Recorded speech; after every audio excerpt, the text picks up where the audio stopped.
Welcome to Business Strategy 450, Week 2. This is Kevin Swinney, and I'm excited to start into our second week. Hopefully you've had a chance to watch my recap of Week 1. If not, I'd suggest you go there first because it has a few comments and thoughts that might be helpful to you. And now we're going to start into Week 2 of lecture, and here is the agenda. The first topic on this week's agenda is new class resources. I'm going to be covering some changes that I'm making in the class and some additions I'm making. I'm also going to be talking a little bit about some enhancements I'm going to make to the class. Both of these will be reflected as well in Manhattan with some additional details, as well as an updated syllabus which will reflect some of these changes as well. None of them in any way impact your core deliverables for the class, and none of them will fundamentally change the substance, but hopefully they will make your overall experience better and hopefully make our collective experience better as we work together to make this an interesting and interactive class. After we get through that, I'm going to cover how to prepare an effective case analysis. As you may recall, this class is going to be case heavy, and in part I'm using cases because I think it increases the opportunity for you to think and for us to have healthier discussions. And so cases, I think, encourage both interaction as a group, interaction at the team level. But in order to do it, there is some work involved, and I'm going to try to give you some pointers on how to put together an effective case analysis so that you can be successful in this class. And that's probably a recurring theme you should be aware of. I want each of you to be successful in this class. I don't want to make this class more difficult for you in ways that are unnecessary.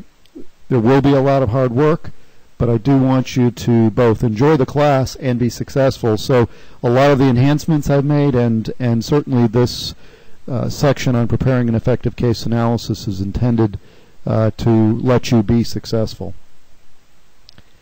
Then we're going to get into some of the substance of this week's chapter. We're going to talk about the inputs to the strategic management process from the external environment. We're going to talk about opportunities, threats, industry competition, and competitor analysis. Before we get into those topics, again, as I said in my recap of last week, my apologies for any technical challenges that you've had. I hope that during the coming week things will move more smoothly, and I hope that the changes that I've made to the course will make your experience better. But I recognize that there are some challenges for at least a couple of people associated with Cengage Now.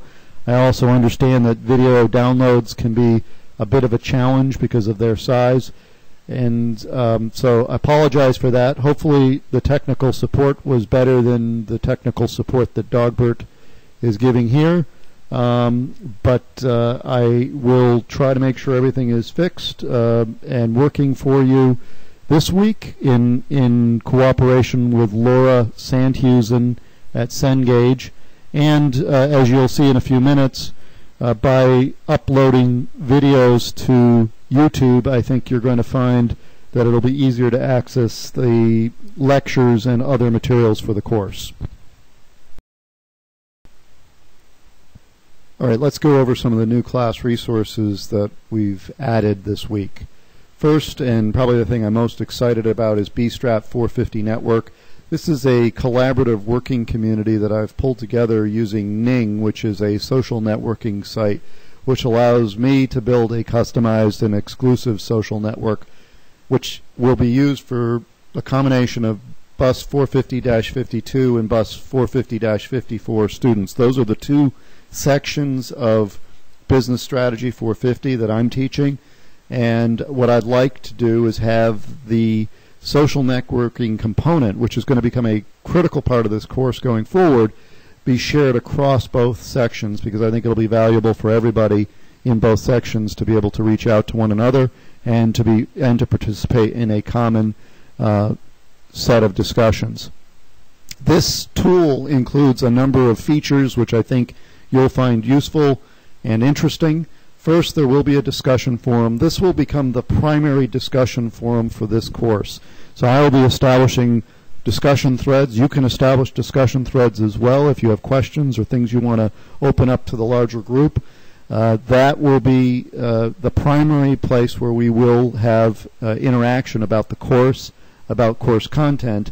That said, because Manhattan will continue to be the primary home for foundational materials, I will still maintain one single discussion thread there each week on a critical textbook issue, but I hope that the more interesting and broader discussions will take place in the discussion forum in Ning. I particularly would hope that you will participate and use the same guidelines that I've discussed in connection with the use of the discussion threads, which is you should be in at least a couple of times on any discussion, but the quality, the content, the substance of the discussion participation is more important than the quantity, and so I hope you will give some thought to when and how you respond. I'm going to try to keep lecture slides as brief as possible so that you'll have an ample amount of time to look at the videos and participate in the discussions as part of this class. In addition, I will be posting a blog. I expect that to be up and running probably within about a week, and I'll keep it as current as possible with discussions of issues that I think are kind of critical and you should be considering as part of the class. There will also be video resources, including the lectures and recaps of lectures, which will now be loaded up to YouTube. This is a new, hopefully easier way for you to be able to get access to them. They'll still be available in Manhattan as files, as PowerPoint files, as PDF files, and as video files, but you'll be able to access them more easily via YouTube. In addition, there will be a variety of other video resources here, that many of which are going to be required for participation in the discussion forum, so I'd encourage you to look at them and then look at the discussion forum so that you can participate actively. You should not expect to see the video cases from Cengage here. They will remain in Cengage, and I apologize that I can't pull those out here, but because of licensing requirements they need to reside in Cengage now. You still need to do those, and in some cases those are going to be the basis for your class assignments, so you should keep abreast of those that you need to do in Cengage, and you should watch each video case each week in Cengage. In addition, I've added TalkBox video conferencing here inside of the site. This is the tool that we'll be using for my video conferences that I'll be hosting, including the written case analysis, follow-up discussion, but this is here primarily for you to be able to use it as a vehicle for communication between and among individuals in the class as part of your team projects. I just thought it would be helpful if you had it at hand as a resource. It's not in lieu of any other communications medium. You're free to meet in person. You're free to meet by telephone. You can do whatever you think is appropriate. I just thought this was a nice tool and one that's relatively easy to use to hold video conferences, so I have added it as a feature within our site. In addition, I've added Huddle. Huddle Workspaces is a tool that you can use to share documents and share resources on the projects that you're working on, or on other materials where you want to share files with one another.